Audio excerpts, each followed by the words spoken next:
இந்த சம்மை எப்படி சால்வ் பண்ணுறதுனா 9 + 3 + 1 + டாட் டாட் டாட்னு போய்கிட்டே இருக்குது என்ற தொடரின் கூடுதல் காணுங்க. அதாவது இப்படி டாட் டாட் டாட்னு போய்கிட்டே இருக்கிற மாதிரி கொடுத்துருந்தாலும் சரி, இல்லை லாஸ்ட்டில் இன்ஃபினிட்டி இப்படி கொடுத்துருந்தாலும் நம்ம என்ன ஃபார்முலா யூஸ் பண்ணோம்னா S infinity equal to A divide by 1 - R இந்த ஃபார்முலா யூஸ் பண்ண போகிறோம். ஏங்கிறது என்னது ஃபஸ்ட்டு டேர்மு, அப்போ இங்கே 9 போட்டோம்.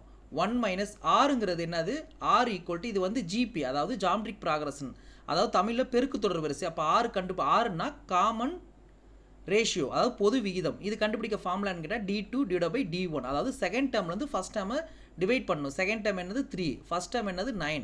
அப்போ அடித்தா 1/3, அதாவது 1 3s are 3, 3 3s are 9. இப்போ இதை இங்கே சப்ஜெக்ட் பண்ணலாமா? அப்போ 1/3. இப்போ என்ன செய்யப்படும், கீழே கிராஸ் மல்டிப்ளிகேஷன் பண்ண போகிறோம். 9 டிவைட் பை அப்போ 3 - 1 டிவைட் பை 3 ஆயிடுது. ஸோ அப்போ என்ன வரும், 9 டிவைட் பை 3 - 1 2/3 வருது. இந்த 3 மேலே போயிருச்சுன்னா 9 3s are 27, 27 டிவைட் பை 2. அவ்வளோதான் சம் முடிஞ்சிருச்சு.